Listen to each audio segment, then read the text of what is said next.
നമസ്കാരം. കേരളത്തിന്റെ രാഷ്ട്രീയ ഭരണ ചരിത്രത്തെ തികച്ചും വ്യത്യസ്തവും മാതൃകാപരമായിട്ടുള്ള ഒരു തുടക്കത്തിനാണ് നിയുക്ത മുഖ്യമന്ത്രി വി ഡി സതീശന്റെ നേതൃത്വത്തിലുള്ള പുതിയ മന്ത്രിസഭ തുടക്കം കുറിക്കുന്നത്.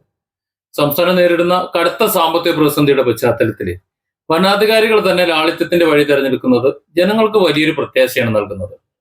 മുൻ പിണറായി വിജയൻ സർക്കാരിന്റെ കാലത്തുണ്ടായ ചില വിവാദപരമായിട്ടുള്ള ആഡംബര ചെലവുകളിൽ നിന്നും ധൂർത്തുകളിൽ നിന്നും പൂർണ്ണമായി മാറി നടക്കാൻ പുതിയ മന്ത്രിസഭ വി ഡി സതീശൻ നേതൃത്വം കൊടുക്കുന്ന ഈ മന്ത്രിസഭ തീരുമാനിച്ചു എന്ന് ജനങ്ങൾക്ക് വളരെ ആശ്വാസമാണ്. കാരണം ഖജനാവ് പൂച്ചപറ്റ് പുല്ലും കുരുത്ത് അതുപോലെ പട്ടിയും പെറ്റൊക്കെ കിടക്കുന്ന ഒരു കാലമാണുള്ളത്. അതുകൊണ്ട് തന്നെ മന്ത്രിസഭയുടെ തീരുമാനം, വി ഡി സതീശന്റെ തീരുമാനം ഒരു മാതൃകാപരമായ തീരുമാനമാണ്. അത് മാത്രമല്ല, പഴയ കാറുകൾ തന്നെ മന്ത്രികൾക്ക്, മുഖ്യമന്ത്രി അടക്കമുള്ള മുഴുവൻ മന്ത്രിമാർക്കും പഴയ കാറുകൾ തന്നെ ഉപയോഗിച്ചാൽ മതി, ഇനി പുതിയ കാറുകളൊന്നും വാങ്ങേണ്ട ആവശ്യമില്ല എന്നൊരു തീരുമാനം കൂടി വന്നിട്ടുണ്ട്. അതായത് കോടികളുടെ അധിക ബാധ്യതയാണ് സാധാരണഗതി വരുന്നത്. ഒരു മന്ത്രിസഭ അധികാരത്തിലേറ്റ് കഴിഞ്ഞാൽ പുതിയ ലക്ഷറി കാറുകൾ വാങ്ങുന്നത് കേരളത്തിലെ ഒരു പതിവ് കാഴ്ചയാണ്. പിണറായി സർക്കാരിന്റെ കാലത്ത് മുഖ്യമന്ത്രിയുടെയും മന്ത്രിമാരുടെയും വാഹനങ്ങൾ മാറ്റുന്നതും പുതിയവ വാങ്ങുന്നതും ഒക്കെ വലിയ രാഷ്ട്രീയ ചർച്ചകൾക്ക് വഴിവെച്ചിരുന്നു. ഇറങ്ങിപ്പോകുന്നതിന് കുറച്ചുനാൾ മുമ്പും പുതിയൊരു വണ്ടി വാങ്ങിയിരുന്നു.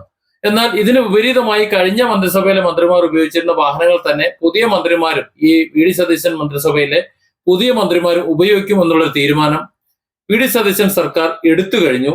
ഇതുവഴി ഖജനാവിന് വൻ തുകയാണ് ലാഭിക്കാൻ പോകുന്നത്.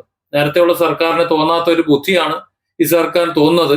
പദവികൾ ആഡംബരം കാണിക്കാനുള്ളതല്ല, മറിച്ച് ജനസേവനത്തിനുള്ളതാണ് എന്നുള്ള ഒരു വ്യക്തമായ സന്ദേശമാണ് വി ഡി സതീശൻ സർക്കാർ കാണിക്കുന്നത്. മുഖ്യമന്ത്രി മാതൃക കാണിച്ചു കൊടുക്കുന്നത്. മുഖ്യമന്ത്രിക്ക് ഭാരമാകുന്ന വാഹന വ്യൂഹമുണ്ട്, എസ്കോർട്ട്, പൈലറ്റ്. അതിന് പുറമെ 10-40 വണ്ടി, 20 മുതൽ 40 വരെ വാഹനങ്ങൾ മുഖ്യമന്ത്രിക്ക് അകമ്പടി സേവിച്ചിരുന്നു. ഇതുകൊണ്ടുണ്ടാകുന്ന സാമ്പത്തിക നഷ്ടമുണ്ട്, എണ്ണ നഷ്ടമുണ്ട്, ജനങ്ങളുടെ ദുരിത യാത്രയുണ്ട്. അത്തരത്തിലുള്ള ധാരാളം പ്രശ്നങ്ങളുണ്ട്. വലിയ പ്രതിസന്ധിയും വലിയ പ്രതിഷേധമായിരുന്നു മുഖ്യമന്ത്രിയുടെയും പരിവാരങ്ങളുടെയും യാത്ര സംബന്ധിച്ചതിന് മുമ്പുണ്ടായിരുന്ന മന്ത്രിസഭയുടെ കാലത്തുണ്ടായിരുന്നത്. എന്നാൽ അതൊക്കെ മാറ്റി 20-ലധികം വാഹനങ്ങൾ അകമ്പടിയും അതുപോലെ വലിയ തോതിലുള്ള പോലീസ് വിന്യാസവും പിന്നെ അവിടെ പോലീസുകാരെ ഇറക്കി നിർത്തതും അങ്ങനെയുള്ള പരിപാടികളൊന്നും വേണ്ട. പിന്നെ അതിൽ ജനങ്ങളിൽ വലിയ അസംതൃപ്തി ഉണ്ട്. അതുകൊണ്ട് തന്നെ ഇനി പൊതു റോഡുകളിൽ മണിക്കൂറുകളോളം ഗതാഗതം തടസ്സപ്പെടുത്തുന്നതും കറുത്ത കൊടികളോടുള്ള കടുത്ത നിയന്ത്രണങ്ങൾ. നമുക്കറിയാലോ, മുഖ്യമന്ത്രി നേരത്തെ കറുത്ത കൊടി കണ്ടു കഴിഞ്ഞാൽ രക്ഷാപ്രവർത്തനമൊക്കെ നടത്തിയിരുന്നു. അതുകൊണ്ട് തന്നെ അത്തരത്തിലൊരു കറുത്ത തുണി ആരെങ്കിലും പൊക്കി കാണിച്ചു കഴിഞ്ഞാൽ അതൊരു വലിയ ഒരു നിയന്ത്രണമോ മറ്റു കാര്യങ്ങളൊന്നും ഉണ്ടാവില്ല. ഉയർത്തി കാണിക്കുന്നവർ മര്യാദയും പാകതയും കാണിച്ചാൽ മതി എന്നും, വലിയ വിമർശനങ്ങൾക്ക് ഇനി കാരണമാകുന്ന വിധത്തിൽ അമ്മാതിരിയുള്ള പരിപാടിയൊന്നും ഉണ്ടാവില്ല, അല്ലെങ്കിൽ വിമർശിക്കേണ്ട കാര്യത്തിൽ ഉണ്ടാവില്ല എന്നൊരു മാതൃക ഉണ്ടാവുമെന്നാണ് പ്രതീക്ഷിക്കുന്നത്. നേരത്തെയുള്ള സർക്കാരിൽ നിന്നും ഉണ്ടായിട്ടില്ല. കറുത്ത തുണി പൊക്കി കാണിച്ചു കഴിഞ്ഞാൽ അവിടെ രക്ഷാപ്രവർത്തനം ഉറപ്പായിരുന്നു. ഏതായാലും ഈ സാഹചര്യത്തിൽ മുഖ്യമന്ത്രിക്ക് ഇത്രയും വലിയ ഒരു വാഹന വ്യൂഹം വേണ്ട എന്ന് വെക്കാൻ പുതിയ സർക്കാർ തീരുമാനിച്ചത് റോഡിലെ ഗതാഗതക്കുരുക്ക് ഒഴിവാക്കുകയും അതുപോലെ സാധാരണക്കാരുടെ യാത്ര സുഗമമാക്കുകയും ചെയ്യുന്നുള്ളത് ഉറപ്പാണ്. വലിയൊരു തുക ഇന്ധന ചെലവ് അല്ലെങ്കിൽ സുരക്ഷാ ചെലവ് അങ്ങനെ ആ ഇനത്തിൽ ലാഭിക്കുകയും ചെയ്യാൻ പറ്റും. മന്ത്രിമാരുടെ വീട് മോടി പിടിപ്പിക്കൽ, അത് എല്ലാ സർക്കാരിന്റെ കാലത്തുള്ളതാണ്. പുതിയ സർക്കാർ അധികാരമേറ്റ് കഴിഞ്ഞാൽ മുഖ്യമന്ത്രി മുതൽ അങ്ങോട്ട് തുടങ്ങും അവരുടെ വീടുകൾ അവരുടെ ഇഷ്ടത്തിന്, മന്ത്രിമാരുടെ ഇഷ്ടത്തിന് മോടി പിടിപ്പിക്കുക. കോടികളാണ് അതിന് ചെലവഴിച്ച് അതിൽ നീന്തൽക്കുളങ്ങൾ അടക്കം ഉണ്ടാവും. അത്തരത്തിൽ നീന്തൽക്കുളങ്ങൾ അടക്കം നിർമ്മിച്ച് അത് മോടി പിടിപ്പിച്ച് ആധുനിക സൗകര്യങ്ങൾ ഒരുക്കുന്നത് മുൻപ് വലിയ വിവാദങ്ങൾക്ക് കാരണമായിട്ടുണ്ട്. നമുക്കറിയാം, കരുണാകരൻ സർക്കാരിന്റെ കാലത്ത് അദ്ദേഹത്തിന് നീന്താൻ വേണ്ടി നീന്തൽക്കുളം ഉണ്ടാക്കിയത് വലിയ ചർച്ചയാണെന്നുണ്ടായിരുന്നത്. ഇന്നത്തെ പോലെ സോഷ്യൽ മീഡിയയും ചാനലുകളൊക്കെ ഇല്ലാതിരുന്നതുകൊണ്ട് ഇത്രയധികം വിവാദമായില്ല എന്നേ ഉള്ളൂ. ന്യൂസ് പേപ്പറിലും ആകാശവാണിയും ഒക്കെ അന്ന് ധാരാളം ആഘോഷിച്ചതാണ്. പുതിയ സർക്കാർ എന്തായാലും ഇത്തരത്തിലുള്ള അനാവശ്യ ചെലവുകൾക്ക് പൂർണ്ണമായും തടയിട്ടിരിക്കുകയാണ്. നിലവിലുള്ള സൗകര്യങ്ങൾ അതേപടി നിലനിർത്തിക്കൊണ്ട് പണം ധൂർത്തടിക്കാതെ ഔദ്യോഗിക വസതികളിൽ താമസിക്കാൻ മന്ത്രിമാർ തയ്യാറാകുന്നത് മികച്ച ഒരു ജനപക്ഷ നിലപാടാണ്.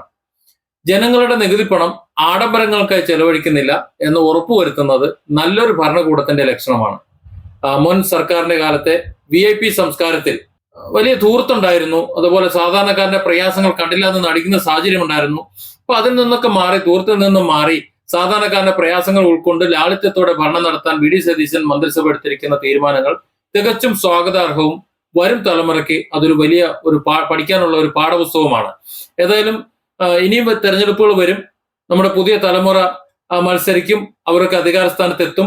അപ്പോഴൊക്കെ മാതൃകയാകുന്ന വിധത്തിൽ ഓരോ മന്ത്രിസഭയും ഓരോ തീരുമാനങ്ങൾ എടുത്ത് നടപ്പിലാക്കിയാൽ, അത് മാത്രമല്ല ആ മന്ത്രിമാർ തന്നെ അതിനനുസരിച്ചുള്ള തീരുമാനങ്ങൾ എടുത്ത് അവർ അനുവർത്തിച്ചാൽ അത് വലിയ മാതൃകയായിരിക്കും. അക്കാര്യത്തിൽ വി.ഡി. സതീശൻ സർക്കാർ ഇപ്പോ തുടക്കത്തിലെ തന്നെ വലിയൊരു മാതൃകയാണ്.